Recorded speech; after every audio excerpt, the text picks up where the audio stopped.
This podcast is a production of Unfiltered Studios. If you would like to know more about joining Unfiltered Studios, please visit our website at unfpod.com for more information. Continue the fun. Build your very own collection of The Adventures of Rocky and Bullwinkle. Yes, the spirit of Moose Mania is everywhere and has everyone running, riding, or rocketing to collect all 8. That's right, 8 video volumes. I see you got yours. Yes, incredibly, there are 8 volumes in all. Oh, boy, have you forgotten the plot again? In a word, you said it. That's 3 words. I'm a heavy tipper. More of Rocky and Bullwinkle's hilarious gang of outrageous comic characters. More of that misguided Dudley Do-Right of the Mounties. More of that dastardly duo Boris and Natasha. And still more of those slightly askew, fractured fairy tales. Yes, for those who grew up watching them, for those who never outgrew them, Yes. and for those who are growing to love them, what more could you possibly ask for than Mona Moose? Birth of Bullwinkle, Vincent Van Moose, Blue Moose, Legrand Moose, Canadian Gothic, Whistler's Moose, and Norman Moosewell. The Adventures of Rocky and Bullwinkle. Once you collect one, you'll just have to collect them all.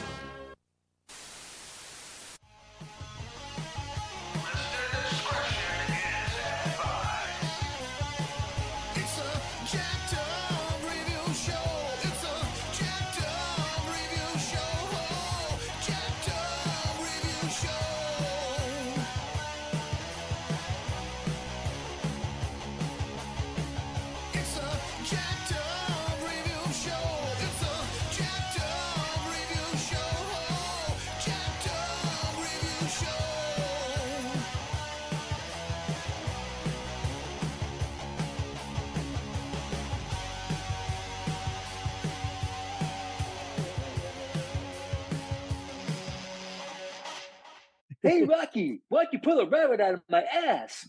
Oh, okay. Hello, So boys and girls. Now it's time for another adventure with me, Mr. Improbable. I was going to ask you Again, to start. Bullwinkle? One of He must get nuisance good. I know, Natasha. So I take it we're going to keep this R-rated. Or should we keep Oh, this no, PG-rated? no. We can't go R-rated on Rocky and Well, Bullwinkle. okay. I'm asking because I know you like to... But then again, you can't spell Rocky without R. I forgot to turn the audio down. Sorry. It's off now. You know, Again.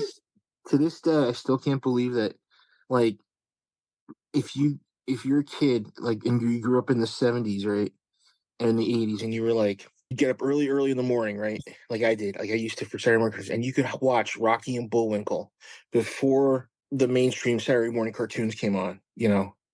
Absolutely. That's what was so cool, you know, and I remember... This was a lot of fun researching. Like, I had know. not a single clue about the copyright issues. You know, I had plenty of Buena Vista distributed VHS tapes, both in my house as well as at friends and relatives, much like Pee-wee's Playhouse. It was a mixture of, we would take a rental tape as well as have a few that were lying around and then also record a few. And I definitely, the last I saw of it was definitely on Cartoon Network in 2002. And it apparently popped up on Boomerang. It is now currently on MeTV, which is the same New York station that broadcasts Svengoolie nationwide on various syndicate stations. They just started their Me Cartoons channel. Right. Yeah. And so they play a lot of bringing back, classics. this is what's great. They're bringing back Super Friends. Meanwhile, back at Meek Tunes. Yeah. It is ranked the 6th greatest TV cartoon of all time by TV Guide. Oh, God. They'll certainly have a lot of mileage. I wonder who the top 5 are. I didn't check. But If Rick and Morty is up there, then I'm going to be very disappointed. yeah, if it's like Adventure Time or one of those other cartoons, which is known for having a lot of gobbledygook, no bueno. So there better be some Looney Tunes, other Hanna-Barbera stuff on there. Maybe even South Park, but not something that's just mindless and you're like, okay, that's divisive. That's not necessarily good. Cool McCool. Oh, God, yeah. Oh, nice. Oh. I think that was created by Bob Kane, if I'm not mistaken. Yep. Yeah. Yes, it was. Oh, wow. Yeah. It also was, what was the other one? Minute Mouse and Courageous Cat. Okay. Yes. Yeah. Oh, he created that one too? Yep. He was in with that, yeah, you know. Without Bill Finger's help. Oh my goodness. You'll love this, Mike. I was looking at who it was inspired by, and it seems like many articles state it's definitely its influence is in other cartoons, but for whatever reason, due to there being kind of a prolonged period where it was being syndicated sometime in between the 70s and 90s and then in the 2000s and 2010s, it seems like apparently Matt Groening did confirm, that's why he gives every Simpsons character a J, initial as a reference to J Ward. Yeah. Well, it's also the Rocket J Squirrel. Rocket J Squirrel. Squirrel, yeah. Bullwinkle J Moose, too, right? Yeah. Homer J. Simpson. See? The J stands for genius. I thought it stood for J. Yeah, I think he said it stands for J, which is still genius. And my mother has not, never been a big cartoon person, but I think the most referenced thing from this show is anytime there's, I kid you not, some European diplomat on like C-SPAN or that you see in like a comedy or just an inept Russian bad guy in a cheesy action movie, almost all the time I see a critic or just an audience member just make Boris and Natasha impressions. Oh yeah. Without fail. Like someone will go, "Oh, we get the moose. Oh, we get the squirrel." And I do wonder, it's like, you do know what that's from, right? And in fact, my father randomly just out of the blue, like he has, ESPN on all day. So he sees his share of just hysterical Geico commercials and other stuff. And for whatever reason, he was looking at an ad that was very similar, like to the animation style. He's like, "You did see Rocket and Bullwinkle growing up. I was a good dad, right?" I'm like, "Oh, absolutely. Yeah, we totally saw it." For whatever reason, he just reached out. He's like, I educated you on that cartoon, surely, right? Okay, good. My dad. Yes, you did. Don't call me Shirley. My dad would wake me up at 6 o'clock in the morning if it was winter break. He'd wake me up at 6 o'clock in the morning. He'd be like, Jay, get up," because he would get up early, right? And he'd be like, Come on, living. I gotta show you a TV show. So like we'd go in and we'd watch Rocky and Bullwinkle, and then we'd watch King Leonardo's Short Subjects, which was basically done by Total Television. But it wasn't. I don't think it was Jay Ward who had a hand in that. I think that was somebody else. Yeah, but I think that might have been part of the whole classic media acquisition. This was what blew my mind. I had not a single clue that this is currently owned by DreamWorks. And for whatever reason, because I saw the Paramount logo in front of Galaxy Quest and some of the other former DreamWorks movies, I assumed they had acquired it. It's like, no, Universal acquired it. Oh, I totally spaced on that whole Comcast debacle. But I went to the Jay Ward Emporium in Los Angeles. Whoa! So for those who don't know, yes, he is his production company. And like Tom and Jerry, I don't know what happened. I was the king of looking up like directors, movie producers, studio and revenue and box office. Kind of like Tom and Jerry. I knew it what, that had some Hanna-Barbera guys and everything, but like I didn't, and Chuck Jones, this was acknowledged as his kind of style also in this form. But for whatever reason, I never ventured and looked at the trivia of who was the creator and studio behind it. I don't know if it's just I didn't spend enough time with it growing up, but like I loved it because, as critics have said, it is basically a satirical radio program, but it happens to be drawn out and kind of like Hanna-Barbera was outsourcing to Japan or South Korea, and Rankin Bass did Japan and a few other affiliates. Hanna-Barbera actually when they stopped doing the shows, they gave it to Gene Deitch, who was basically out in Czechoslovakia. So if you watch those Gene Deitch ones that he did, they're very minimalist and they're very surreal. The Gene Deitch ones are very surreal, kind of like a European art house kind of film. Yeah. You get that European. Okay, we're putting this here, but we're putting that there, and that's going to make a noise here, and that's going to but it's going to just. And that's the thing with Gene Deitch's stuff. He was more of a conceptual guy, like let's say Tex Avery. Tex Avery would do something like that. But Jay Ward knew how. Basically, their animation was outsourced to Mexico, and Total Television. Some people have criticized the animation while still there's always been praise for the cartoon. I think that's why I couldn't take my eyes off it. It had that kind of static yet frantic style. And I think that's why the jokes just hit me in the face so often. I had fun going through a compilation last week. It's just so funny when, again, it would take someone with a pea brain to not get what this is about. This is a heroic squirrel who, in unusual ways, can fly, and a dim-witted but well-meaning moose who takes everything too literally. And it's just so funny. There's one moment where on a compilation I was watching, and I'm like, "See, that's my kind of humor. That takes the cake." I just loved how it's like Rocky is like saving someone, and goes, "Bullwinkle, call the sheriff," and he literally goes, "Sheriff." I'm like, "No, Sheriff. call the sheriff. That means go get him. Don't yell his name out. Nothing's gonna happen." Now I was an idiot. I, much like Jerry on Tom, because Rocky sometimes had eyelashes and was voiced by a female performer, I thought she was a female.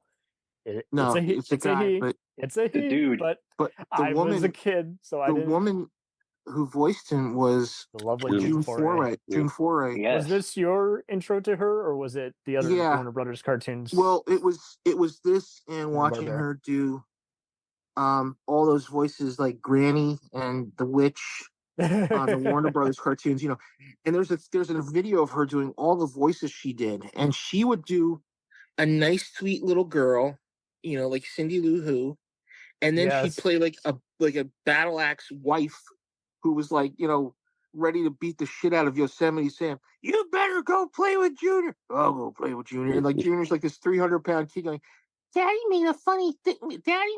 And can you believe this is in the late 50s? I'm just like, whoa. I thought it was a little later in the 60s, but no, it was started in the late 50s and went on to the 60s. It was 64. It ended. Yeah. Right. 5 seasons. It kills me that you got Boris and Natasha in the height of the Cold War in real life, And Well, take it a step further. Don't forget about Fearless Leader. The Fearless Leader, sure. And don't forget the other guy, the other one who's not in every episode, but is basically there. He's like the in-between to Fearless Leader. Mr. Big, wasn't it? Yeah. And I found out apparently they, much like a Warner Bros. Mr. Big, and I just guffawed. I found out his inspiration was apparently they played him like a Peter Lorre type. I'm like, see, that makes sense. Because you do get a lot of those classic like horror, creepy mystery genre guys. It's almost always it's like that you get that kind of caricature. I read somewhere where they were talking about how the show kind of played off like a radio program. Yeah. And I'm looking at some of the cast in here. The voices, June Foray, Dawes Butler, they were on a Stan Freberg. Yes, exactly. I couldn't believe that co-creator Bill Scott was Bullwinkle. I had no idea that the co-creator, but that makes sense. I mean, he's writing some of the stuff, so I guess only he can say it the way it's meant to be seen. But Paul Frees, again, he the voice of animation TV, I call him, but he did get the Man of 1,000 voices that Mel Blanc often got. But I had fun also looking up Alex Anderson, who was the third co-creator. He was not directly involved with the show, but he did come up with like some of the initial concepts. And Ward was not like many creators where he didn't just, I forgot. He's like, no, you're getting your credit. You helped. Yeah, he was more hands-on than anything else, because I think with him, he loved this project from day one. Really? And yeah, the thing was that this was his baby. He didn't want anybody else fooling around with it. And Fred Steiner, very early orchestration for him before he scores for other stuff like Perry Mason and Star Trek.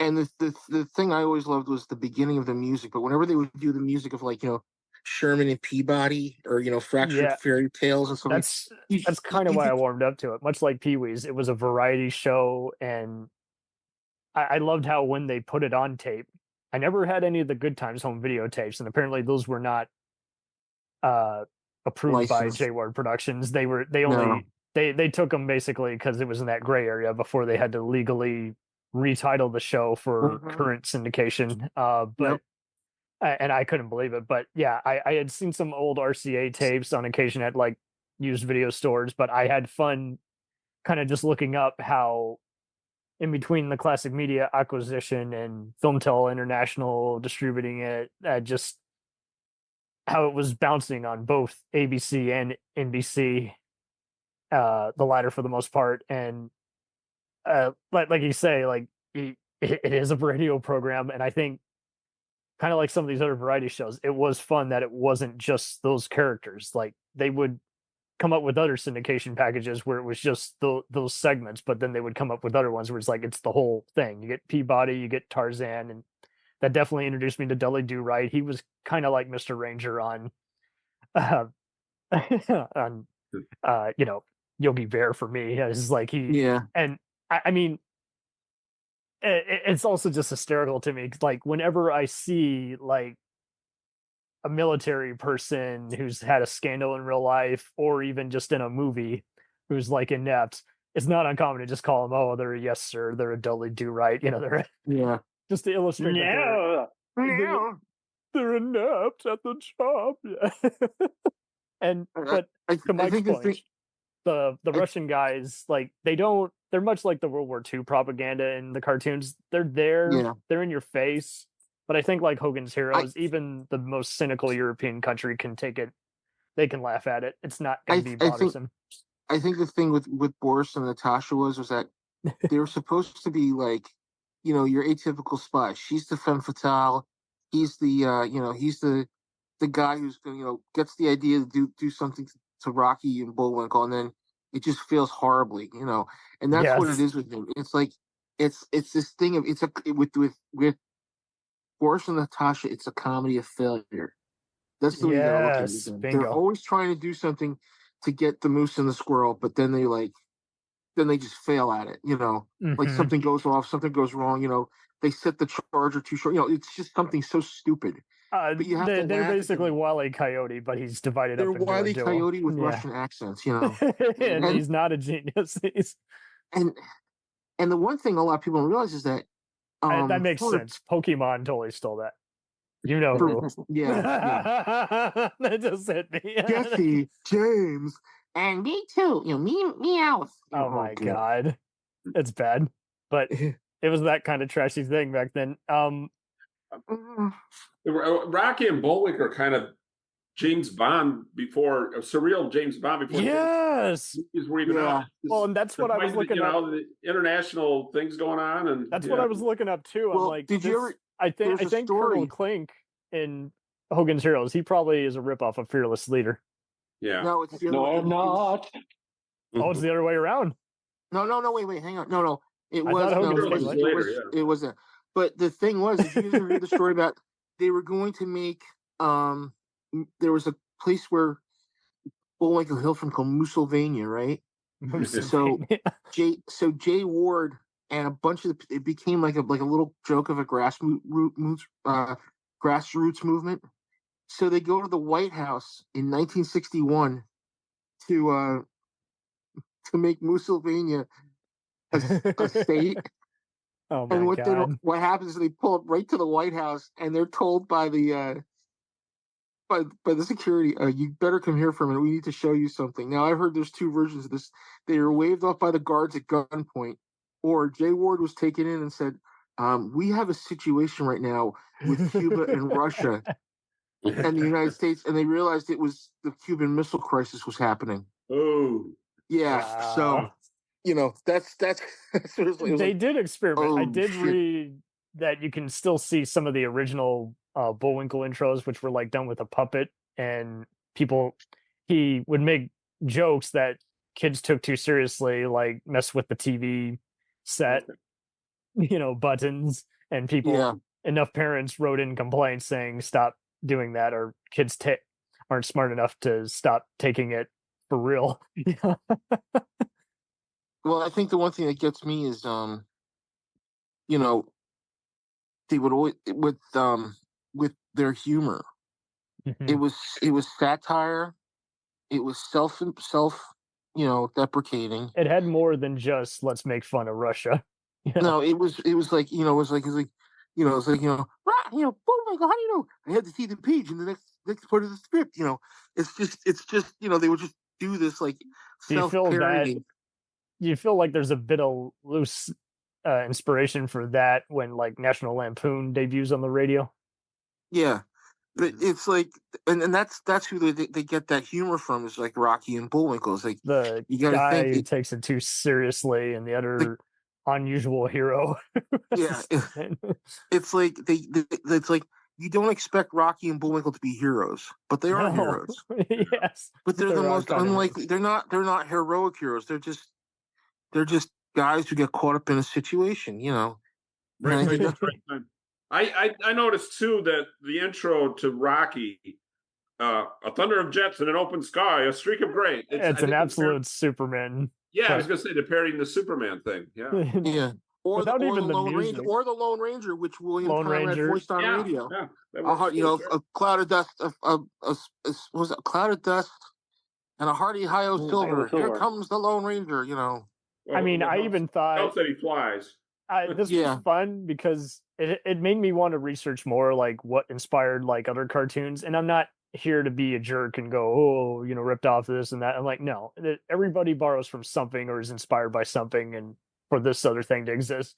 But I looked at some of the later Disney cartoons, and I feel like a lot of those were more Rescuers Down Under or Indiana Jones inspired rather than, dim-witted hero and an unusual hero teamed together and going on an adventure together. Well, if you watch Emperor's New Groove, right, and then there's probably a bit of that in there. Yeah, there's a lot of self-deprecating humor in that, because of the fact that you've got, like if you watch the Emperor's New Groove, right? Maybe in Shrek a bit, maybe. Shrek, yeah. Emperor's New Groove, when I've watched it, with Gronk. Or Warburton. She says, pull the lever, Gronk. Not that lever! He falls down through the ground. That's Rocky and Bullwinkle right there. That's Boris and Natasha. Yeah, that's a good point. The villainess who's like a Lady Macbeth gal who just goes around and gives ideas, and the other nitwit guy who she's romantically attached to who just can't do anything to save his life. It makes you wonder how he got to be a henchman or a right-hand man. I made these for you. What are they? They're cheesy party puff platters. I love making them. It's like you're just like, oh, okay, he's not that bad, he's making up for it, but he's barely getting by. He's barely earning his keep. That's the one thing I loved when Family Guy did a tribute to it, because there's one where Stewie becomes like super muscular. Yes. And then he loses his musculature. He loses his musculature, and then he flies out the window, and he's got like how when people lose muscle, their skin becomes loose. So then all of a sudden he becomes Rocket J Squirrel. And Seth MacFarlane did the whole thing from Rocket J going towards the screen and everything. Yeah, and now, boys, let's do something, and he did that. And then there was one where they went back, amazing. And he was in a sunbath, and it was a time machine. All of a sudden, Rocket J Squirrel pops out, and it's June Foray doing the voice. Oh, whoa! He said I remember him saying he's like I think there was a track they did for that episode. He's like, yeah, we just wanted to get June Foray in on it because we loved Bullwinkle.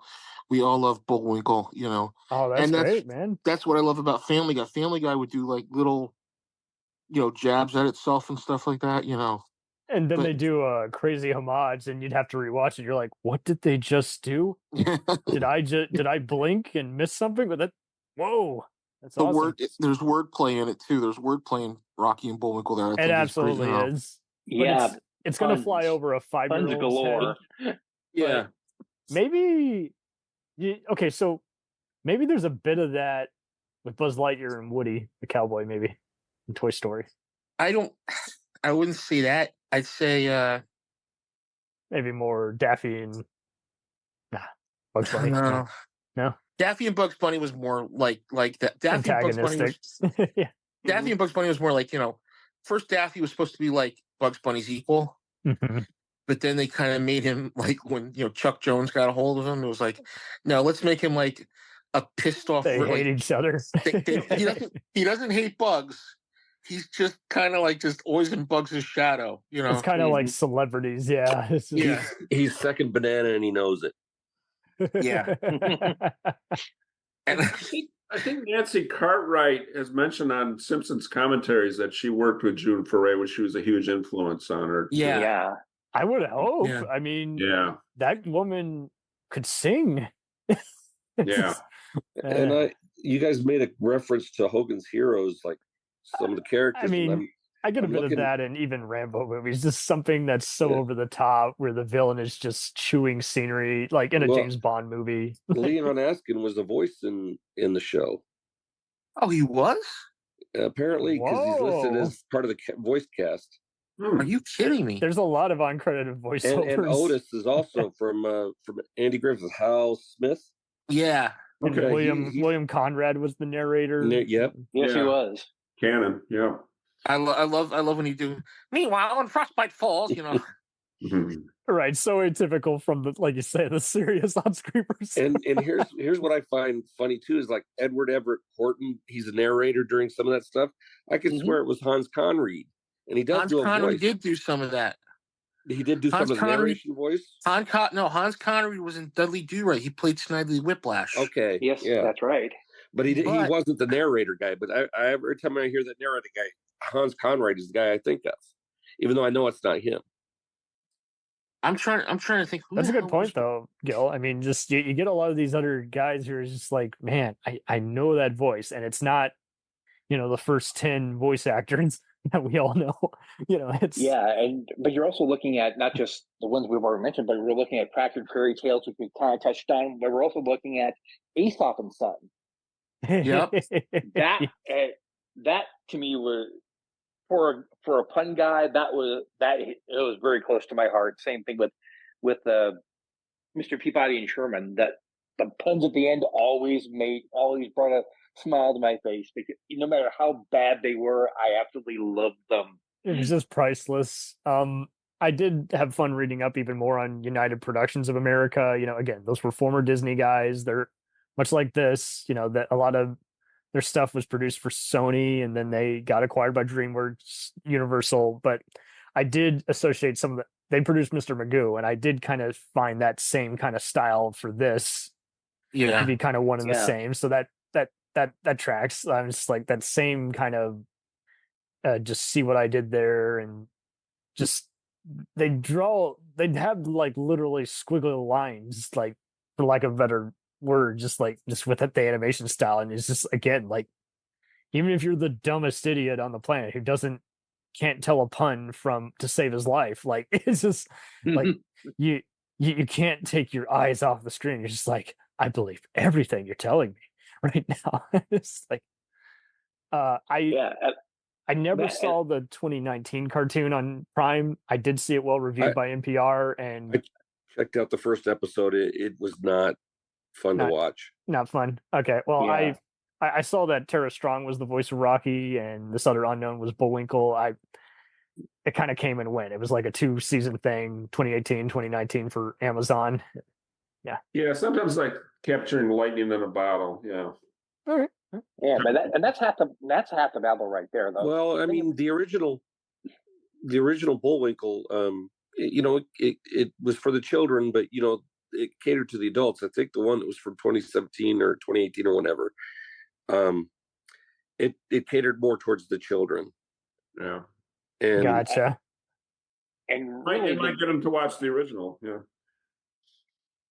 Well, anyway, That's a good point. the whole thing for me was that we've already touched on it, but it bears repeating. Rocky and Bullwinkle was perfect for everybody. The kids loved the slapstick. They loved the funny situations, the different things like Up to Daisy of Mine and the Rubaiyat of Over Khayyam. Right. But the adults, and the adults got the other level with it, because the Rubaiyat of Over Khayyam for a kid it's that boat, but for adults who have a little bit of education, that's something else. That's something else completely. And so something else so completely is definitely what I would say. Yeah. Yeah, it's one of those things that it was rare, even today, that we have shows that appeal to people on different levels. Even if you were just watching for Mr. Peabody and Sherman, you still got a little bit of that. You still got a little bit of, and almost a sort of a weird history lesson. Or you got Fractured Fairy Tales, which told stories, and those musical interludes. It was almost like a literal elevator music, and you go for this bizarre journey. And I was glad that they echoed that when Buena Vista put it on the tapes. They would often have like a stitch up of like a classic Gothic portrait painting that had the characters, interjected onto it. My favorite is seeing Bullwinkle done up like the Mona Lisa. Yeah, that was always wacky to me. I'm like, see, but that's the kind of cartoon it is. It's not just follow this dumb guy around. It's like there's all kinds of other just outrageous like scenarios and and even the scenarios themselves, like when Rocky and Bullwinkle went to college. That you could tell, even though it's dated, you can kind of tell. Oh yeah, this makes sense. This tracks with what college is, and but like we'd also said, the wordplay. There was one where, and Boris is always holding a bomb, and you're like, you're gonna throw that? Yeah. But yeah, with the college episode, they talked about Rocky and Bullwinkle talked about what heroes do, and because they live in Frostbite Falls. Yeah, but Bullwinkle asked Natasha, "Are you in distress?" And she said, "This dress, that dress, it doesn't matter. I'm distraught." So, do we have women in distraught? That just killed me the first time I saw it. This is like, I'm sorry for asking, and because he cares too much, he's gonna keep just repeating himself, and you're like, dude, give it up.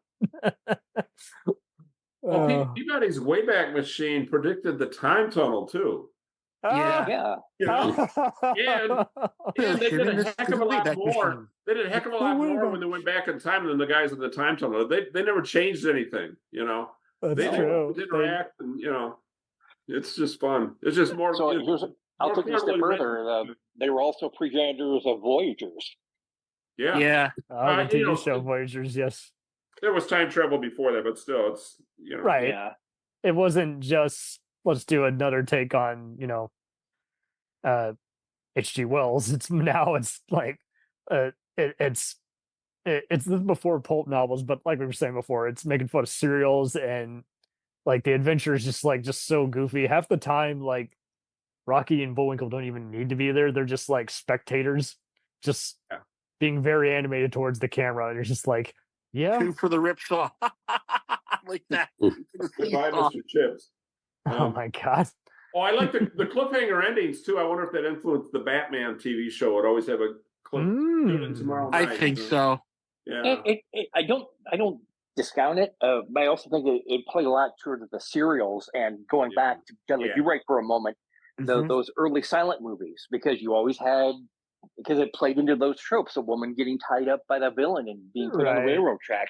And that's always what happens. It's almost always got to go to the trouble of getting on a train and running you over. It's always something like that. And you're just like, man. And I liked how they weren't really relying on even just a vehicle or anything. It was always just spur of the moment, kind of just mayhem, instead of, what will happen next time? Well, that just happened. Now on to sports. Just.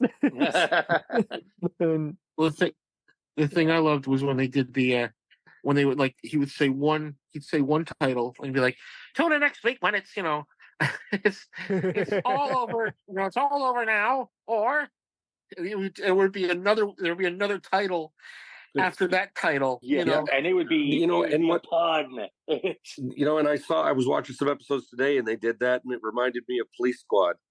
Yeah. Oh, yeah. I mean, we made a Naked Gun reference earlier, so I'm sure all the Zucker brothers loved all these kinds of shows. I mean, they said for the most part, they would just take awful disaster movies and just take them literally, and just that's funny.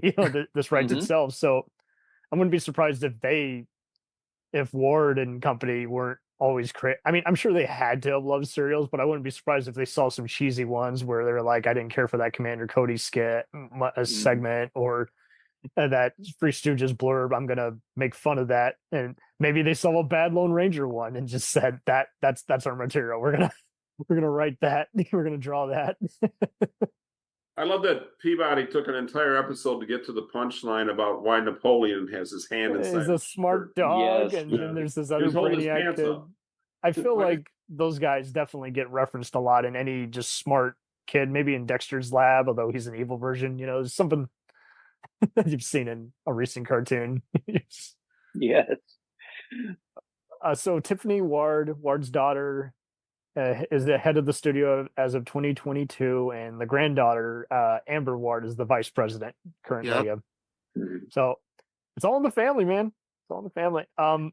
So I'm just going to do a timeline here. It's inevitable, but I'll validate everybody here. So Universal acquires this in the late 90s. They're doing a bunch of lowbrow comedies. Half of them are based off old sitcoms of theirs. They do Major Payne, McHale's Navy, Sergeant Boko. Don't laugh. I like McHale's Navy. I thought it was really fun. I did too. Yeah. Tim Conway was in that one. So. It was no, he was he wasn't. Ernest Borgnine was in it. He was in McHale's Navy, wasn't he? No, PT 109. PT 109, right? No.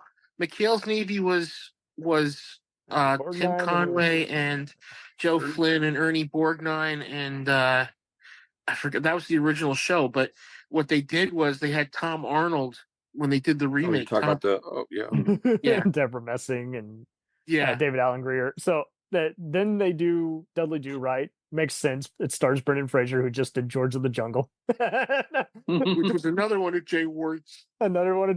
And so again, Jane Rosenthal of the Tribeca Film Festival and her partner Robert De Niro adapt the movie. They decide, let's recreate the live action Flintstones, and the filmmakers at ILM approach it like Who Framed Roger Rabbit. I completely missed this, and I would have been the perfect audience for it, but I missed it. Like, it wasn't in theaters that long. I figured, hey, this looks like another Space Jam type movie. They're coming into the real world with other existing characters. It flops. It doesn't make any of its money back. Only TV Guide and Roger Ebert are kind to it. And I see parts of it on ABC Family 6 years later. Occasionally it would come on Cartoon Network. There's even occasional cursing, like the narrator shouts out, "Oh, damn." And I had a lot of fun even counting some of the various lines he puts down. Like, whoever they hired to do the narrator, he was on point. At one point, like when they're getting the plane, he says, "Oh, Bullwinkle, he didn't have a prayer." So yeah, I saw it in the theater. You saw it in the theater. Whoa! Yeah, I was sitting around watching TV one time, and then they did a clip of De Niro doing, "Are you talking to me?" Yeah. Oh, wow. Yeah. So it was all talk. Piper Perabo from Coyote Ugly was the lead, I think. Yeah. I'm trying to. You're talking about Natasha and Boris, right? So I did see the John Travolta, Natasha and Boris TV movie, and I didn't feel like that nailed him. I would argue. Wait, John Travolta. Wait, what movie? Huh? There was a Boris and Natasha movie in the 90s. Yeah, but it was Dave Thomas and he had like a brief. Rene Russo, wasn't it? Right. Oh, no, yeah. So for the wait, is that the one with De Niro? Yeah. That was the one with De Niro. I'm sorry. Okay. Rocky Bullwinkle was De Niro. Right. Boris and Natasha was Dave Thomas and Sally Kellerman. Yeah. And they didn't have Bullwinkle and Rocky. What they had was two agents that they nicknamed Agent Moose and Agent Squirrel. Right. It was a very low budget. It didn't capture. It was just kind of like a hit miss thing on Showtime, But everyone was going, "Oh, Boris and Natasha." De Niro fearless leader in that one? Yeah. Right. So yeah, he was in the 2001, and I had fun. Okay. So this was the first time I saw it like all the way through. I can totally see why people did not like it, but I can also see why there's a cult audience for this. Like I feel like his whole villain scenario, he kind of approaches it like the Jonathan Pryce in Tomorrow Never Dies, that James Bond movie. The whole, I'm going to have a network that brainwashes everybody. There's a lot to like. There's a lot to not like. I personally thought there was a lot of fun stuff, like Bullwinkle doing an inept legal case and Whoopi Goldberg as the judge. And she's like, you know what? I like you. I'll let you go. And it had nothing to do with his whole Your argument. Honor. Your Yeah. Honor. And Bill Scott and June Forey. I'm out of order. You're out of order. This whole fucking system is out of order. If it pleases the court. If it pleases the court. And Randy Quaid is the FBI guy. Well, how that dated, that was funny. The biggest laugh for me was they do a cops parody, as you did in anything that had cops in it in the late 90s, early 2000s. And John Goodman comes in here and they're like, you wouldn't arrest me. I'm not this and that. And he's like, and I'm not John Goodman. And so that's the thing. They put the whole Billy Crystal was in it for a nothing cameo, but Jonathan Winters, his brief moment did get a laugh out of me. What was it? What was it with Jonathan Winters? He's the guy who like they stole a plane from, and he is just belting out, cursing him out. And I mean, Jesus, why are you stealing a plane from me, for Christ's sake? You know, because like it's not like I did anything with a puppy and ticker toys. I had fun with this. I can see why it wasn't well liked, but I think it just came out at the worst possible time. Like if it had come out in the late 90s, it might have hit better. Like just come out after Space Jam, it might have been better. Because like in 2000, you know, we're distracted by everything. There's blockbusters like Almost Famous and Gladiator sweeping the box office, and then duds like Battlefield Earth are being punching bags on the internet and getting over 92K and other propaganda. In a bad election. The thing that got me was like you have to realize 1990, our generation, the generation from like 66 to 79, we all remember that. We all remember. So, but you got to realize it comes out as a movie. Okay, granted, it's just computer animation, which is great, but the feeling of the show. And you got to realize Tom Kenny did the voice of Bullwinkle for that. No. For that was for Peabody and Sherman. Oh no! Bill Scott returned. Bill Scott had died by then. Okay, well, he's the one credited in the. No. I think they might have used him as recorded because. Let me see here. Hold on. Hang on. I swear. Tape is forever. Wow. Yeah, depending on when he died, I guess he could have still been in part of that. I don't know who else voiced him because he's credited. That's what's the weird thing. Hold on. They may use they may have had like recorded tape or something like that. Because I remember, he passed away by then. I think because that's what he wants you to think. No. Hold on. Let me hold on. I wish I was making this up. But in between that, the director of this is interesting. Like he's done a lot of. He's a Canadian guy. He's done a lot of Shakespearean live tapings with famous actors. So, I mean... Yeah, Bill Scott died in 1985. He died I believe you. He's credited, so that's the confusing part. And maybe because they might have used his voice in some recorded parts or something like that. So, or maybe they credited him as a posthumous kind of thing. Yeah, like a posthumous. Yeah, they might have done a posthumous. Sense. Yeah. But yeah, no, don't get me wrong.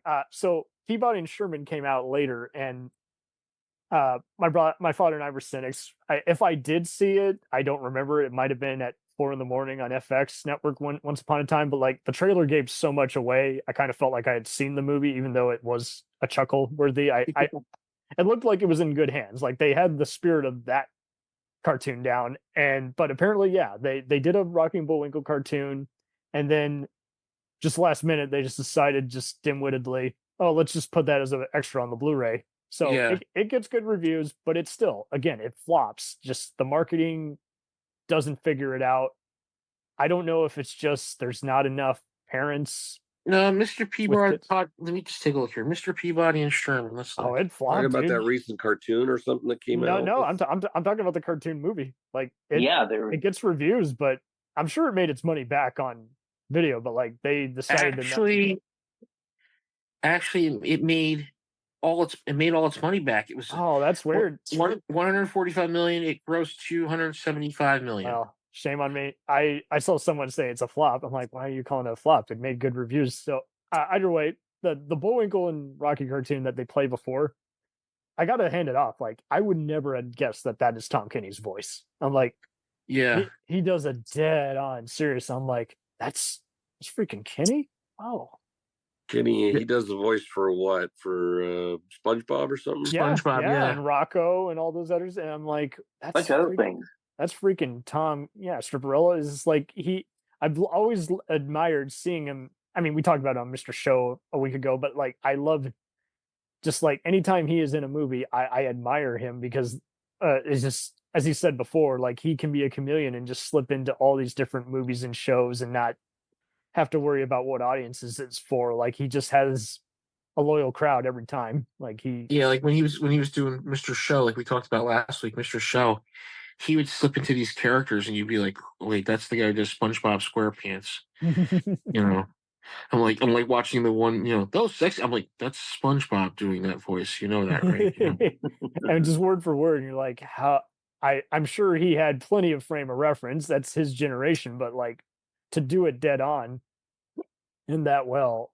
So, why do you think it? Do you think it's the rights issues that might have caused a delay in certain audiences picking up on this, or is it just not enough people going to the movies? I think it was because basically, when you think about it, the rights were going back and forth, right? It had been out of circulation for a while because you have to realize, I think the last time I saw it was like in the early '90s, and Nickelodeon was playing it. Nickelodeon, that's right. Yeah, Nickelodeon late played 90s, it for a while, like till like 2000. Yeah, I'd say 90, 92, 93, because I was in high school when that happened. That makes sense. Yeah. So with a lot of us, we were kind of like sitting there going, okay, Rocky and Bullwinkle. But you got to realize this came out at the same time as like Mr. Magoo, the Flintstones. It was like okay, Hollywood was going, okay, let's put out Mr. Magoo, let's put out the Flintstones, let's I remember there were discussions doing a thing of the Jetsons. They were gonna, that's true. They already had the cast ready for the Jetsons because it was gonna be Jim Carrey as George. Whoa! And Mr. Spacely was gonna be Danny DeVito. Oh god! You know what? I might have actually seen that, but again, it might have only worked in the '90s. If you did that now, it would be like Mr. Popper's Penguins, where you're like, "Come on, dude." It doesn't work, But Flintstones, I would always catch part of, and then when I did see it, as a teen, it was one of those. I'm like, okay, so I'm not going to say it didn't have some serious effort and money behind it.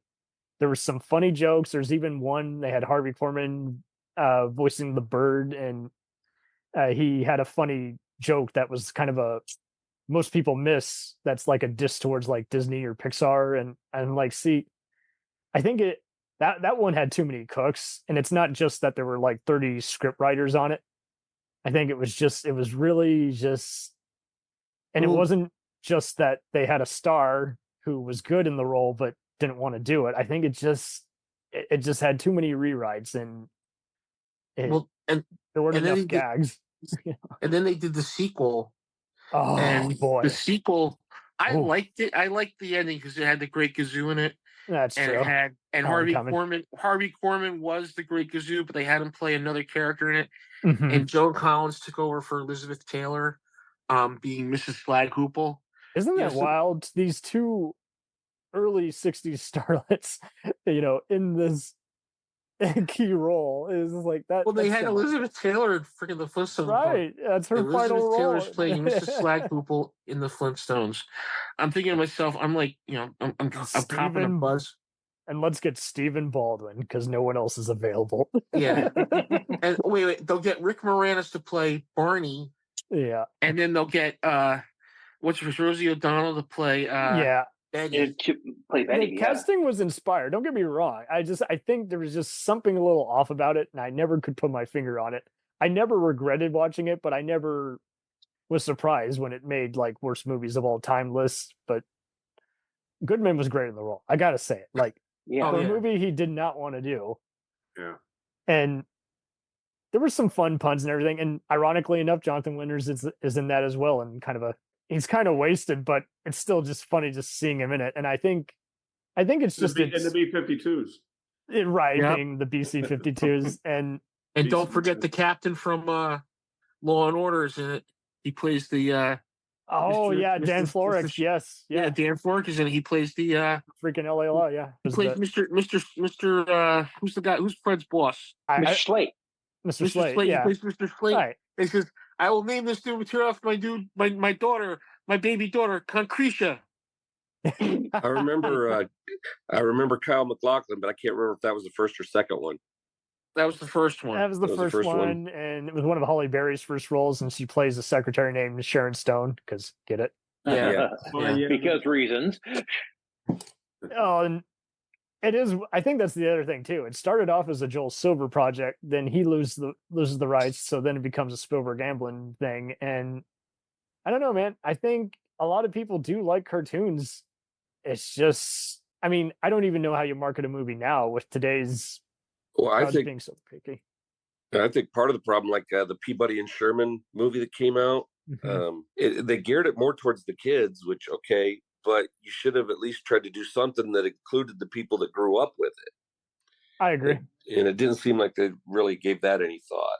Yeah, it was kind of more reliant. Like, there were some good actors in it, but that's just it. Like, it was kind of more reliant on them saying the lines versus we did a good job making it for everybody. I mean, because for instance, like, there's so many other cartoons, like Warner Brothers will, and just about all of them will do references to recent stuff as well as new older stuff, and every crowd gets it. But it's not just on, did you see what my homage that I did there was? It's a little more than that. There is something for everybody, and I don't know if it's just we're not patient anymore, or if it just, again, like Mike was saying earlier, lightning in a bottle. It could easily be that. You could argue that, because, like, I think when you take away the nostalgia, it's a bit of a visual thing too. Like, yeah, the animation at the time, the people that were doing the voices at the time. We'll return after these messages. If you like small-town mystery, crazy news, and wild history, then the Florida Men on Florida Man podcast is for you. Each week, Josh Mills and Wayne McCarty bring you the absolute best Florida has to offer. So if you're looking for a show that's safe for the family, but funny enough to help you escape everyday life, then listen to the Florida Men on Florida Man podcast. That's Florida Men, plural, on Florida Man podcast.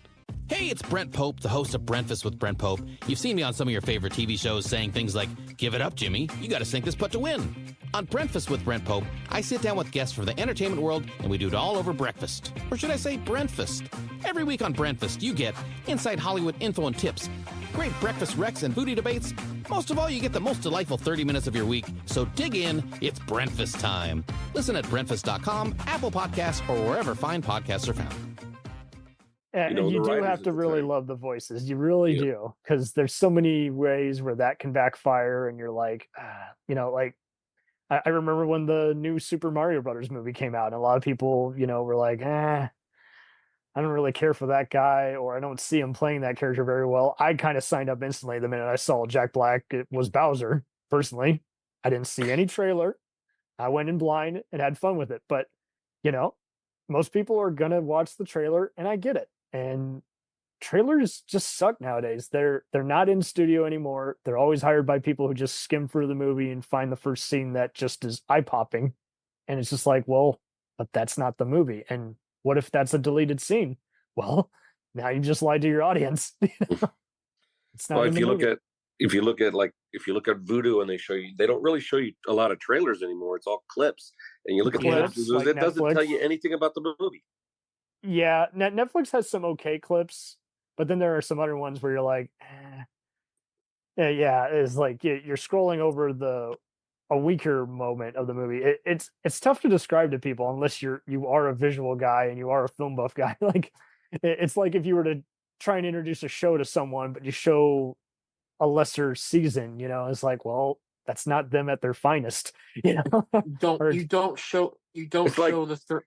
I'm sorry. I was just gonna say, it's like showing an action movie, showing a clip for an action movie, but it's just two guys at a table talking. It's a Tarantino moment. Hey, Madonna's dick. I think the one thing that gets me the most too is, like, with the movies that were coming out, based on, it was the feeling for nostalgia, and that's what really got me the most. But like, it's like, we were, I was becoming, a young man at that time. You were I was 20. Yes. I was just about to turn 25. And I remember just thinking to myself, God, I miss Rocky and Bullwinkle. I miss the Flintstones. I miss the Jetsons. I miss Super Friends. I miss a whole bunch of stuff. And all of a sudden, it was like, these movies were coming out. I was like, we'll put the Flintstones out. We'll do Mr. Magoo. We'll do, we don't we'll do Rocky expect and Oscar Bullwinkle. quality. It's just make an entertaining popcorn film. If it's bad, then better luck next time. It can't be any worse than Super Mario Brothers from the 90s. Where you're like, God, that movie should not have been done. And I have friends who like it. And I kind of wish they'd give like Seth MacFarlane access to it or something. Why not? And I'm sure if he wants to do kind of what they did with Mike Tyson Mysteries, where it's an PG-13 Scooby-Doo, I'd be fine with that if they did that on Adult Swim. I don't know, man. I just do something that's not too over the top, and do something that's like something we could like. Us now that we're in our 40 or 50, Jesus, our 50s now, we can all go back and go, wow, that was so cool to watch when we were kids, Mm-hmm. I mean, that's what I love about DVD sets nowadays. You get the DVD sets, you're like, oh my God, this is what it was, I mean, well, one thing you'll love, so I got a proposal. I got a proposal. If you will, recast this. I don't care if you do it live action or motion capture or just a voice. Have Ryan Stiles as Bullwinkle and have Christian Shaw as Rocky. All right. I'm there. No. I would have Dave Coulier voice Bullwinkle or Maurice LaMarche do Bullwinkle. Okay. Okay. All right. With that. Who was it? Like, who's the girl? Christian Chenoweth? No, Christian Chenoweth. You know what? I'd like her. Better yet, she could even be a funny Natasha. I'd like to see her expand her vocal pipes and say, "I put on Russian accent." Yeah. No. I think you need somebody a little more. All right. I'm trying to think for. I love Kristen. She's awesome. Yeah, I'm trying to think who the hell it'd be great for freaking Boris, and if you just gave him a shot, he could probably pull it off and make him a little. The guy who played freaking Zukov in Death of Stalin, Jason. Yes. Oh my God. He could do Boris like a real like. Jason Isaacs, yes. Jason Isaacs is Yes. Have him do the voice. He would ham it up. He'd be having a ball. He loves playing. Because I loved him in Death of Stalin. He was just so good in that, Mm-hmm. And Zukov he just doesn't give a shit. He's like, hey, get me something to eat and fuck off, Right. Real fast, but I love him, That's what he loves to do. Be the guy you love to just see his comeuppance. So yeah, I mean, who would be fearless leader? Like, it's got to be someone who can do just Andy monologues. Serkis. Oh, okay. I can see that. Go for it. Andy Serkis could do that voice. Years ago, I would have said, Alan Rickman, of course, but that can't happen. That can't happen now. Well, maybe tape. he probably wouldn't have done it because he hated being typecast so much, even though because he was so good at it. I could see Brad Garrett as Bullwinkle. Yeah. Oh yes. Raymond's brother. Yeah. He has the vocal range. He totally, especially with seeing him in those recent like Subway ads, being the mobster boss guy. I could see him doing that. Yeah. He could let a little. He could go a little off on it, but everybody loves Rocky. You hear the story about him when he was opening for Frank Sinatra, and he said, "Stick around for Frank." And Jilly Rizzo, who was like Frank Sinatra's right-hand man, he said, "Stick it to Frank." Oh, he got called to the back. He's like, "I heard you told the audience to go stick it to Frank." He's like, "I didn't say that." He's like, "Well, we heard you did." He's like, "No." And Sinatra said, "No." Said, no, I didn't say that to him. Ray, Deborah's a bitch. Divorce her. I thought we were gonna stay. Look who I'm married to, Ray. Look what I mean to Amy. Perky, blonde, great in the sack. You're married to Deborah, who's probably like screwing a dead fish. I remember that episode. Okay. When I worked for AT&T, we worked the phone banks for PBS a few times, and one night they did a documentary on Rocky and Bullwinkle. So PBS, that's the one I watched. Yeah, I did do one. Can we see that anywhere? Was that on American Masters? Or this was like 20, 30 years ago. Yeah. You'll be happy to know though, guys. On the DVDs, there are apparently a lot of special features and making of stuff. So it's not bare bones. It's not just circulate the tapes. Like there's a lot of people who have kept it alive. I wonder if it was an American Masters or an American Experience. That's what I was asking. I think it was an American Experience. Okay. Because I think it was the 30th anniversary, 35th anniversary of Bullwinkle or something like that. I don't remember. Yeah, something like that. And that's the problem. Unless they re-air them, once a year, it's just tough to keep up. For the narrator, you almost have to get. I think you almost have to get.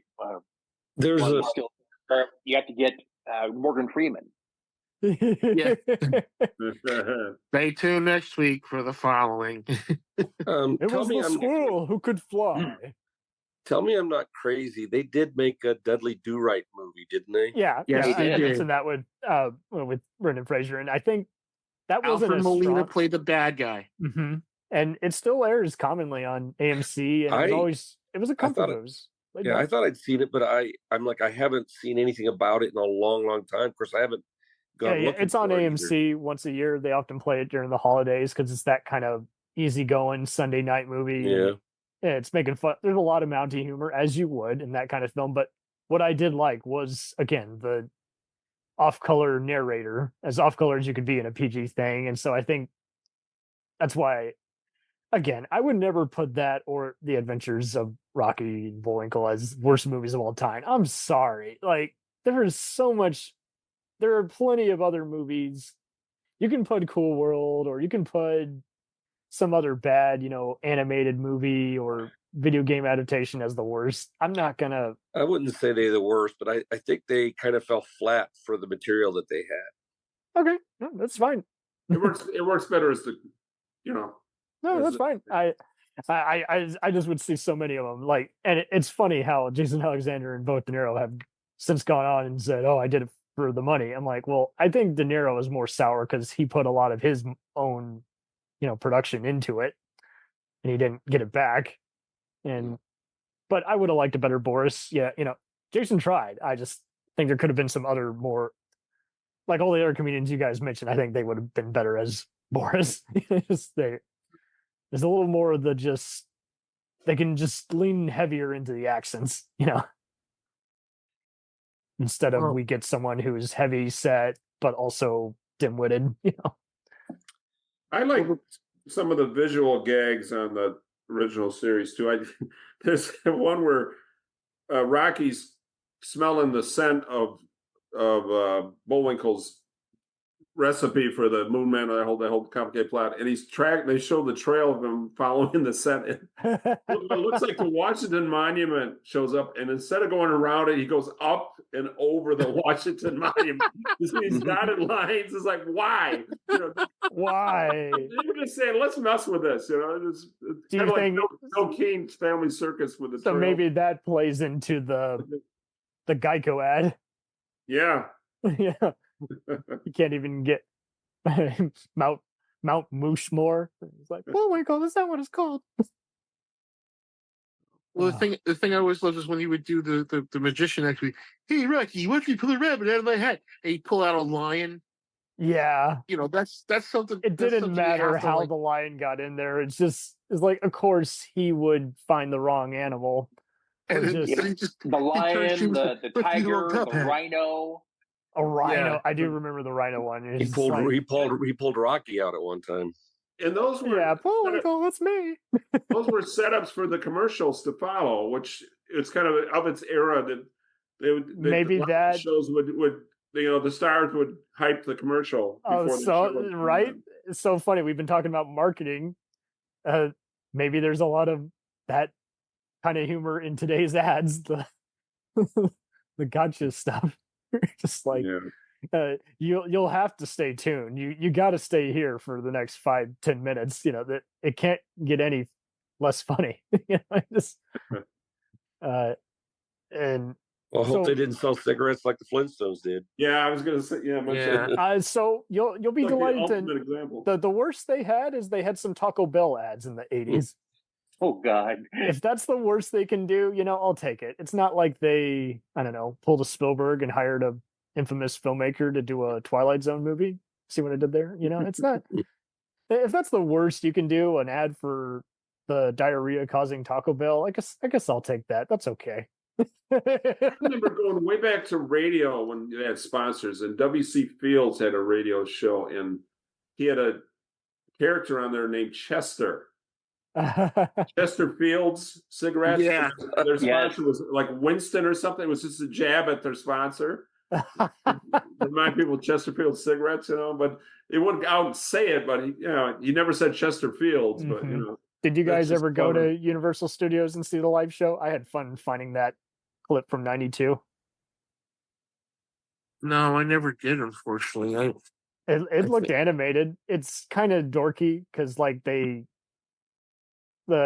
suit performers keep bursting into song after threatening. So as long as you go for the campiness, it is fun just seeing the voice talent they have and some of the other physical gags that they were able to sneak into a show of that era. I mean, I do miss a lot of these live attractions because don't get me wrong, there's always something fun that I'll see at one of those studios, but I do wish there was kind of a little more like diversity instead of something that's constantly changes every season, like it goes away, then they bring it back out for nostalgia's sake. And it's like, you can keep it around for a while.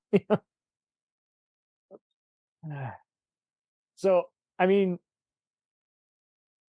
I think we aced it, guys. I really don't have anything. I don't see how anyone could hate this cartoon. I really don't. Like, it's not violent. It's not risque. It's not. No. And for a 50, again, like, you would have to just flat out hate cartoons if you just flat out were just like, there is nothing to gain from this. It's like, no, there's all kinds of wit and just outrageousness. And, we're also going to see Winston Churchill as a moon man. Yep. I don't think people hate Rocky and Bullwinkle, but I do know there are a lot of people who just don't understand it. Yeah. Oh, I have no doubt the dum-dums just who were asleep during history class, they're probably MAGA people. I hate to just root out one group, but there's probably someone who's just like, I don't know what science is or anything. It's like, dude, they're making fun of a mathematician. Bullwinkle's having to learn how to drive a car. It's not something you want to do. And you got to love how Rocky is just so loyal to him, like all the time, even though his friend just can't. He's well-meaning, but he just can't do anything right, and yet he's the lovable idiot. Yeah. It's not like Three Stooges where we drive each other crazy and we, because of our ineptness, we somehow anger a bunch of other mobsters and evil bad guys and somehow save the day, and we didn't even realize it. Yeah, it's a little like Marge and Homer. It's just kind of the third wheel. It's kind of just that cartoon that you go in between all the other cartoons. Because, I mean, you look at it with like the funnies in the newspaper. If you're not reading Snoopy and the Peanuts Gang, then you can read Calvin and Hobbes or Garfield and Friends. It's okay. Well, that's just it. I was watching some shows today, and I'm thinking to myself, boy, I kind of get more enjoyment out of the Fractured Fairy Tales and the Peabody and Sherman Improbable History. Improbable History. And I think, don't get me wrong, I don't think Rocky and Bullwinkle were kind of the popular kids in school, but at least the characters who, even though they had their own segments, much like Hanna-Barbera, they would invade sometimes their main storyline on occasion. I think that's what was fun. It was still a connected universe. It wasn't just, who was the most seen out of the cartoons that got, replayed the most, I think the thing. Well, I mean, at least with the Fractured Fairy Tales and the Improbable Histories, those were self-contained within the show. Yeah, Rocky and Bullwinkle was the stuff that was carried over from episode to episode. Yeah, the beginning and the Didn't end. Dudley Do Right appear in a few of their segments though? I know he did, but not in the ones I was watching the earlier segments. Ah, okay, yeah. I didn't see So him this in is later on when they. Well, Uh, but no, that's a good point, Tom. I think there are a lot of people asleep at the wheel. Like they just want to put on a cartoon and just experience just like idiocy, and then get annoyed when you ask questions. It's like I hate to think that we are just because we're streaming everything and too lazy to put in a disc doesn't mean, like I'll see people who will do the whole, oh, let's hang out at a movie. I'm like, we're at a movie. We're not hanging out unless we do, we meet up at a restaurant beforehand, or we get there early. So I do hate when people want to be in a room but not actually interact with each other or laugh together. I'm like, the whole point of going together is you're experiencing something together. Not shut up, I'm watching. I'm like, okay. I just think, for the time, it was kind of like anti-authoritarian. Like most cartoons back in the 50s and 60s. It was always kind of like, I mean, you had Warner Brothers and you had Hanna-Barbera, but for Rocky and Bullwinkle, it was kind of like, you know what? Screw it. Let's just throw in what we need to throw in. Kids will like it. Parents will like it. And Jay Ward was like, he was like this mad professor.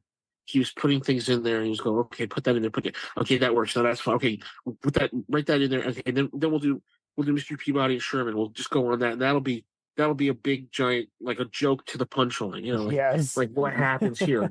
Then we'll do Aesop's Fables. Then we'll do Fractured Fairy Tales.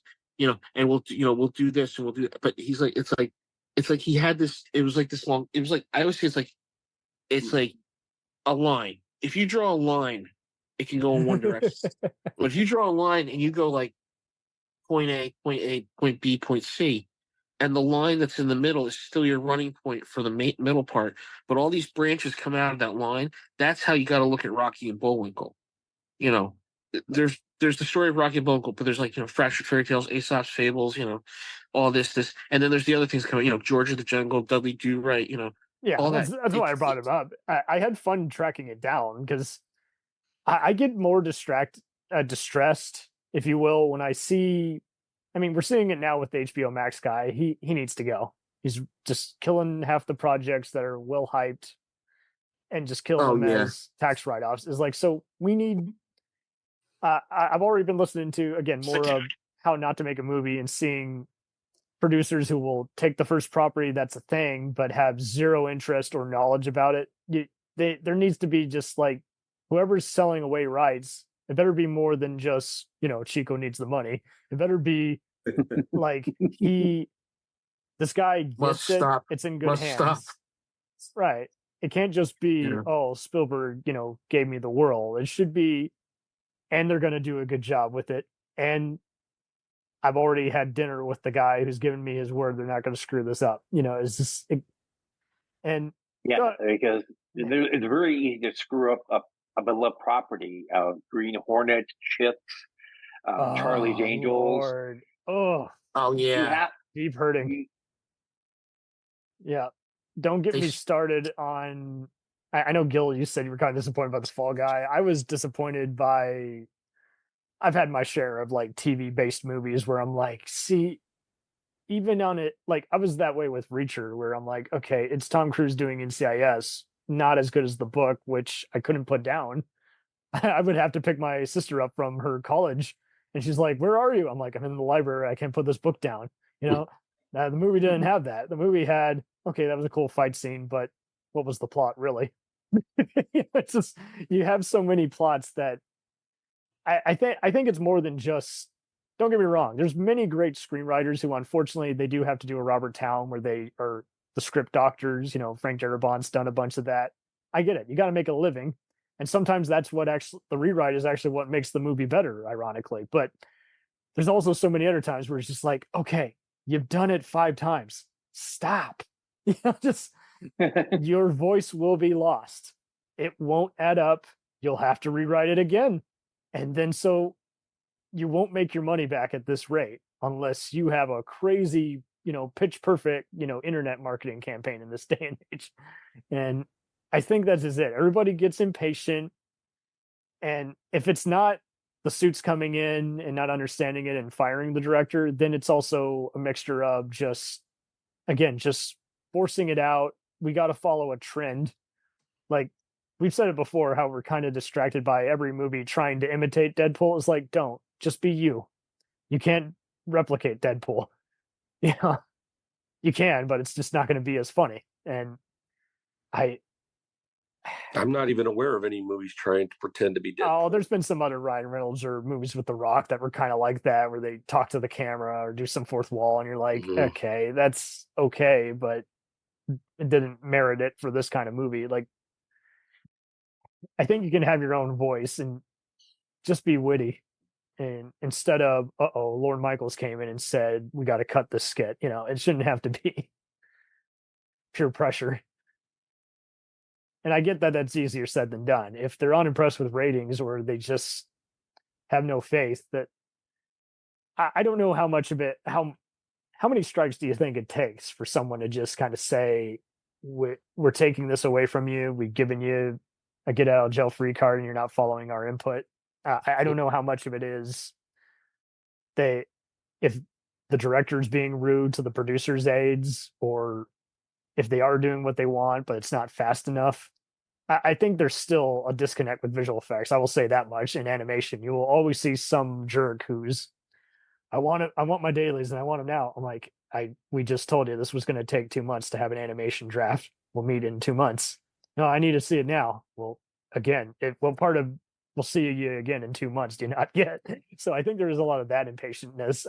I was fortunate enough to meet one of the head guys who won the Oscar for the effects in Total Recall. They did the X-ray scene at the airport, so for Sony Pictures ImageWorks, and he said he had his share of directors who would give him a very unhelpful note saying, "Can you make these effects not look like crap?"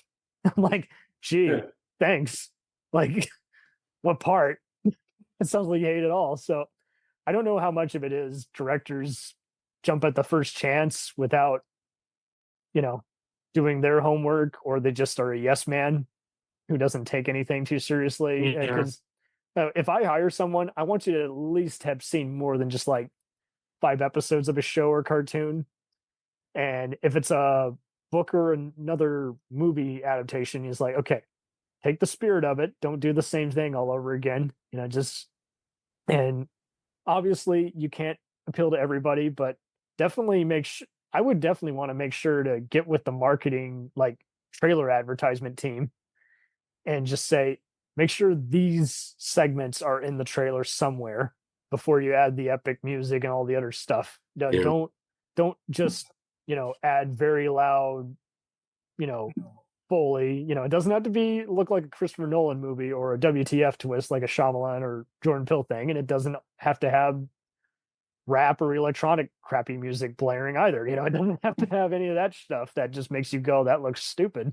I think that's the other thing too. They just add music that's not in the movie, and there's just so many misleading things. And I think the other thing is, when you approach a property like this, people assume because it's got dumb characters, it must cater to the lowest common denominator. Like, no, just because it's got dumb stuff doesn't mean you got to make it for only dumb people. You definitely don't need that. Just because we watched a James Bond movie doesn't mean it has to be lowbrow or campy all the time, for instance. And just because we see a beloved comedian do a movie doesn't mean there has to be scatological humor necessarily. He can stretch himself and do a different kind of gag. I mean, and I get it. People don't know what they want at the time. Sometimes they prefer it be formulaic than good. And I'm just like, use your words, describe what you want, have a good pitch. Again, this is why I always love doing it with you guys, because it's like, we find our limit. Yeah. Honey, you go down and get your laundry. I'm gonna go down. Okay, all right. Yeah, I think the one Bring thing the squirrel and moose with you. Yeah, I think the thing that gets me the most now is as I'm watching all these old cartoons, Brocky and Bullwinkle and Looney Tunes and stuff like that.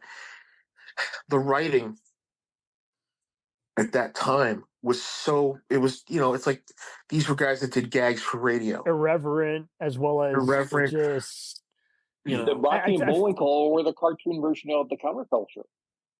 It was counterculture, definitely, because like, and that's just it. Like, maybe that's why it shielded itself so well. All the politicians are like, good.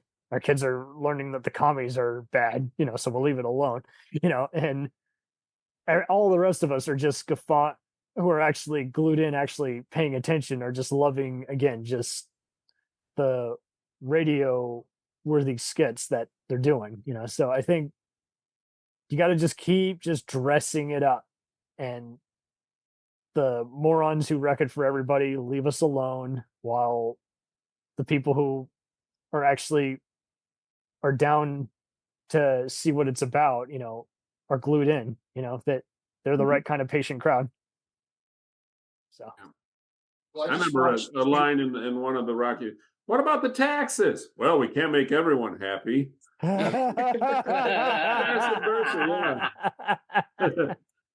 See, that's a good example. Like, it just, and you got to just, I hate it when I see people just laughing nervously along with something, but they don't understand it. I'm like, do you get it? Oh my word, we're going to be here all day. It's just, come on. Do you understand what a joke is, sir? Do you understand the words that are coming out of my mouth? Yeah, it's... That's when you need John Madden with a telestrator. See, here's a guy, he gets the punchline here, but then he goes to the other joke, and then that guy goes, that joke goes there, and then that joke goes there. I like it when the squirrel flew. Boom, Yeah. John, that's a good thing to say. Mind if I have a fifth bottle of scotch here while you're talking? I remember Trace Bellew saying something about Crow you could get away with stuff. He said that because he was a puppet, and it's kind of the same thing with cartoons. It's definitely it's just a cartoon, and they can stick that stuff in there. Well, no, that's exactly. That's the thing about TV in general. You can say things in those that you can't say in real life. Well, and I think this had to be a cartoon. Like, if this was a live action, like, they would try and do something like that with like Winnie the Pooh, and it wasn't successful. So like, if this was live action, this would grow tiresome quick, because we've seen it would risk being oversaturated. We'd be like, this is about the fifth bumbling idiot going on an adventure show that we've seen. So I think it is good that it's from an animal perspective, and the Russian villains who are inept are as much the star, and they're funny, is just because their ineptness is just priceless. It's just, you can't just not guffaw. It's just like, why even bother? Oh, here they are again, and again, the guest characters were just as much a scene still. You wanted to see how they're going to get out of this perilous predicament, and it was always just really, did they just really do that, instead of just go to just the stupidest outcome they could possibly do, and like I said before, the other segments were just as good. You wanted to see what Peabody and Sherman could talk about. It's just I don't know, man. I see so many other cartoons where you're like, I like that one segment, I can't stand all the other characters, and there's just so many bodily functions I see in cartoons. I'm like, I'm eating here. Yeah, when you're not 12 anymore.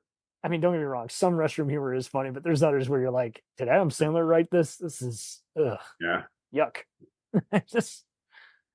Gil made a point too about all of TV is like that. I remember I took a night class in humanities, and the professor pointed out that on TV shows, everything's resolved with somebody getting punched out or put down. Oh, that's true. Yeah. I think to this day it still happens. That's how they resolve. They get around or a shot. That we only come back to the ones where it's like a half a victory and half a loss. Like, okay, I saved the girl who was in peril, but the other beloved character got shot, so he had to. Damned if you do, damned if you don't. What have you guys ever read? Save the Cat. Yeah. So it's a wonderful script writing book that many people use. If you ever bring it up, if you ever ask a screenwriter, that they likely have read it, and they had a great article on James Bond is going to survive every movie he's in. So to make up for that, the invincible hero, everything around him has to change.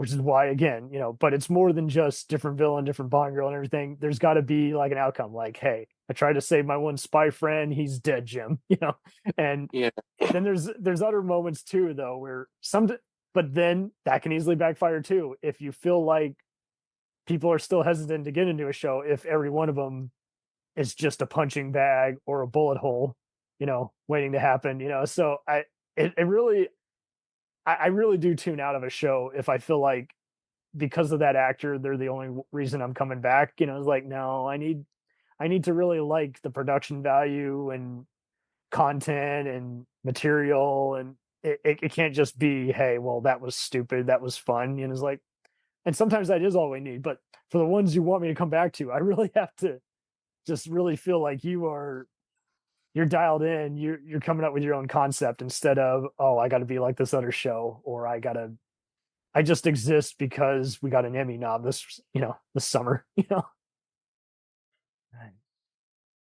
I get it. I get that not everyone can be entertained, but with comedy, I mean, like Gil was saying, you got to dress it up a bit, and then kind of like a giant Jenga set, just slowly come tumbling down after keeping us in suspense. Just just Schnell, yes, sir, not you, Schnell.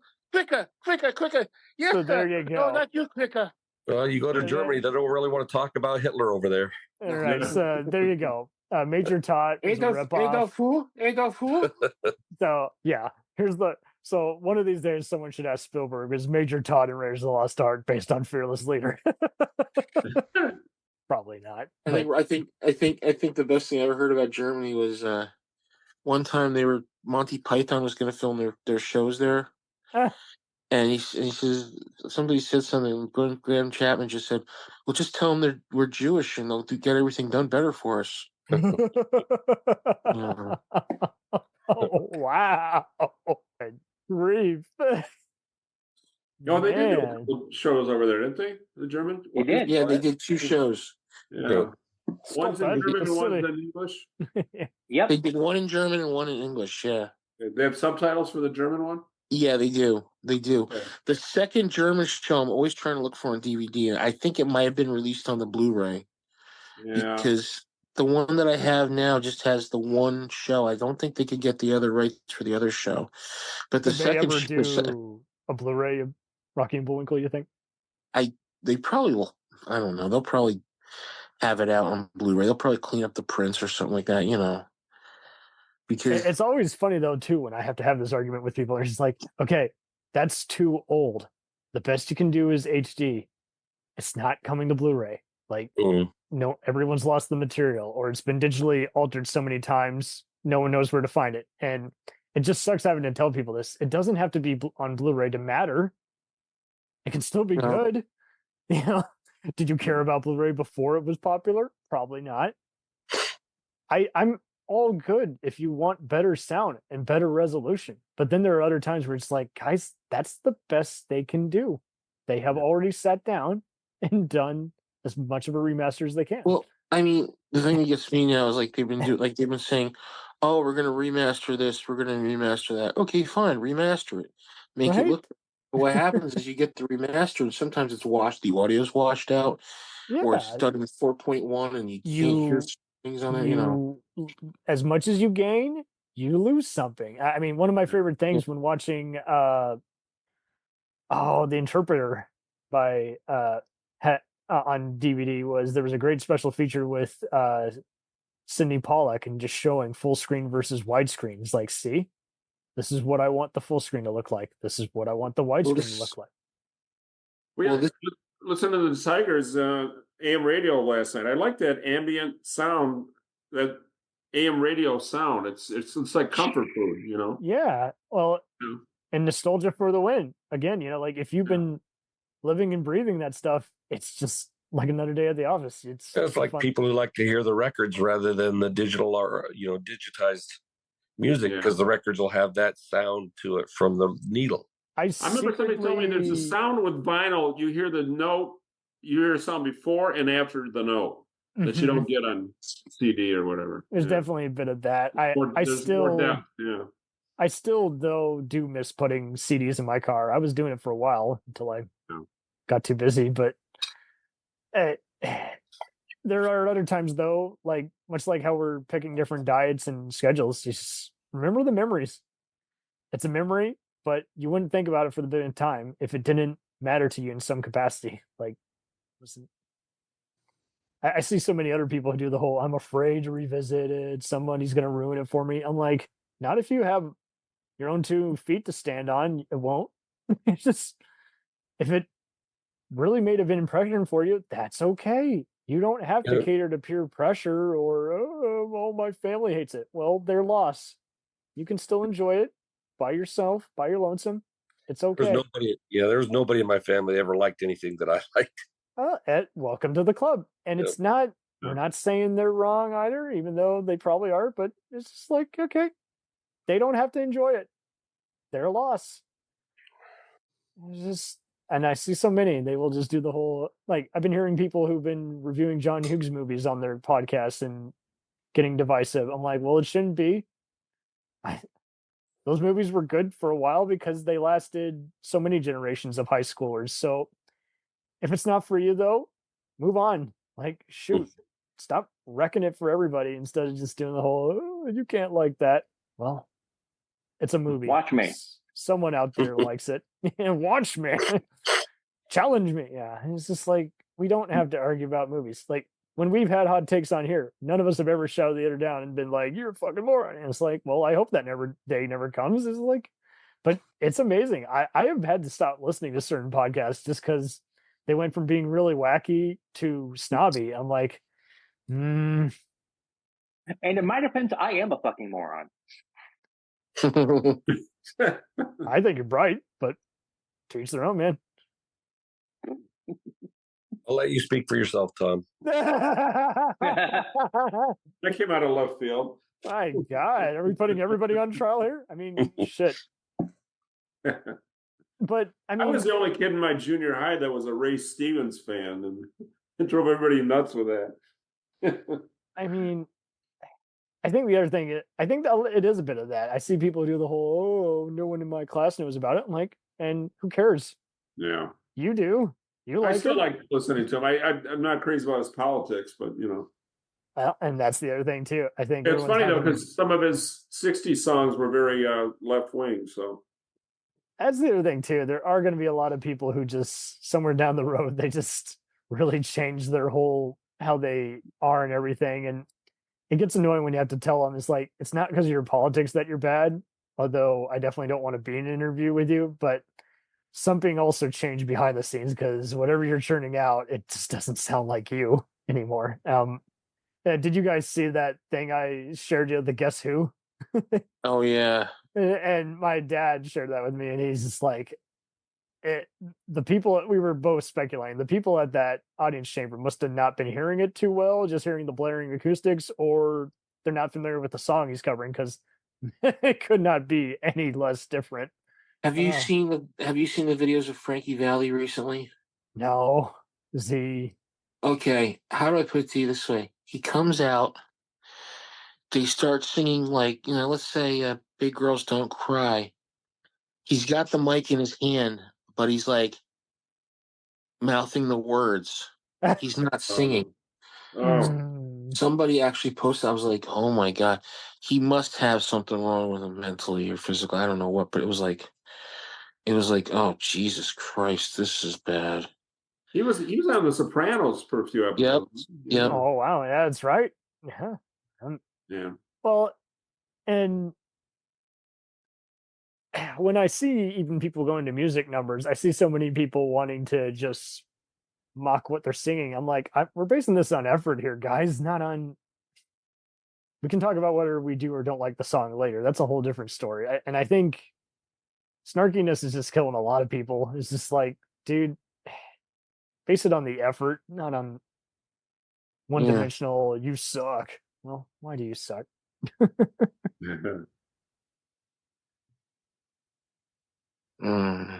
It's always a delight, and I really was looking forward to it just because I didn't know where it was going to go, and I do think it is fun just seeing how, again, just when we're talking about classic cartoons, it's like first we talk about the animation, then we talk about the material, then we talk about where it's carried on, and again, it's never dense, it's never one dimensional, it's always the light. So Shut the lights off. shut the lights off should be the next shut the front door. Yeah. Shut the lights off. Shut the damn lights off. Yeah. Is that how Larry Sanders ends? I can't remember. So I've been running Rocky Bullwinkle in the background. It's ironic they've got mice, a bunch of mice here because I killed 8 mice in the garage. Oh, jeez. So, Oh my word. It's so morbid. I'm at the point where you don't bait the trap. You just set the trap out and they'll run over it. It's a trap. You know where to get them. It's a trap. Anyway. So there's the Star Wars connection. Fred Steiner thought I'd share contributed that. to Return of the Jedi. Do you need squirrels to lure them out? Squirrel. Yeah. So what beats rock, paper, scissors? I say flying squirrel. Well, what was it on Big Bang? Rock, paper, scissors. Paper They had- Spock. Yeah. Rock, paper, scissors, Spock. Paper Spock. So there you go. The rock, paper, scissors, something Spock. There was 2 things. Yeah. 2 extra things they I'll added. just say that Star Trek ripped off Rocky and Bullwinkle. Just because. I don't know why. I'm just making stuff up here. But it'd be funny though. Well, the time tunnel connection and The time tunnel connection. There you go. Batman Twilight cliffhanger and Imagine if there was a Klingon equivalent of Mars and Natasha. Next time, one. Freaking Spock. Oh, we didn't get boy. to talk about Cecil the C6 Sea Serpent. That wasn't Jay Ward, though, I don't believe. Nope, that was Bob Clampett. Bob Clampett. Yeah. Oh, Bob Clampett, cartoon. Yeah. Okay. Yeah. I love how you're announcing it. The cartoon. I also remember there was animated Dorothy and Tin Man and Scarecrow that would host a movie on Sunday nights. Oh, what one was year. that? Yeah. Oh, man, that was. I can't remember. The year was 1909. People were wearing onions on their belts, which was the fashion at the time. It was like 71, so. Does anybody remember? Okay, this is considered. Does anybody remember Tennessee Tuxedo? Yeah. Oh, absolutely. Don Adams. Okay. In his tail, yeah. with Mr. Whoopi. Mr. Whoopi. Yeah. Jay Phineas Whoopi, you are the Groove. Okay, Tennessee. Oh, jeez. And the 3D BB. Colonel McBraggart. Mhm. Yeah. Did I ever tell you about the time we were in the safari? Yes. All the many years times, Colonel. And Was the it- Go-Go Gophers. And of course, they all said they weren't connected with Underdog, or maybe there was something There you close to go. that. Angry Beavers was a ripoff of Boris and Natasha. I don't know. I'm just making stuff up. Wacky races. Wacky races. That was a total ripoff of the Cannonball Run. No. No, It Wacky could've Races been, it came was a first. ripoff of The Great Race. Or the Gumball Rally. Yeah, there you No, go. Great Race. Great Race. The race before both of them, The Great Race comes before Wacky Races, and that becomes Penelope Pit Stop. and I can tell you right off the bat that I remember my mother watching Wacky Races with me when I was a little kid, and she's like, "Oh, if you like this, you'll love The Great Race." And I'm like, "What?" She's like, Jack Lemmon and Jack Lemmon, Peter Falk. If Tony you Curtis, say I so, thought. mother. Yeah. Professor Fate. I love that. Oh, who's the British guy? Max. The Hush British the guy. button. Oh, man. What's his name? The pussy British guy was on there too. Oh, yeah, that Terry guy. Thomas. Terry Thomas, yeah. And with us, that's our show. Okay, folks. That's not all. Oh, nah. Dead or alive, you're coming with me and the moose and the squirrel. You flying squirrel. You're coming with me. Oh, yeah, Get in there the you go. chopper. Yes, let's do a Schwarzenegger version. He plays previously to Dead Hey, or Rocky, Alive. why don't you put a rabbit out of my heart? Hey, Rocky, You why need to don't pull a rabbit rabbit out of on the your ass? hat. No! I need you to fly, you damn squirrel. No! Gentlemen, I believe I have to get up for work in the morning. I do I too. do apologize. So Me three. my wife just chimed in, so Gotta get to the cartoon shopper. Bye-bye. gotta get to the cartoon shopper. I'll see you guys. Get to the chopper. Get to the chopper. I'll see you guys next week, okay? See you next week. Not if I see you first. See you next week, kids. Cool story, Mark.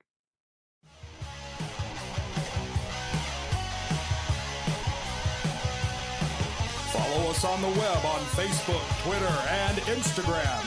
The podcast is available on Podbean, Spotify, iHeartRadio, Anchor, Apple, and anywhere else podcasts are available. Feel free to review our show and leave comments on any of those sites. Thanks a million for listening. It's a jacked up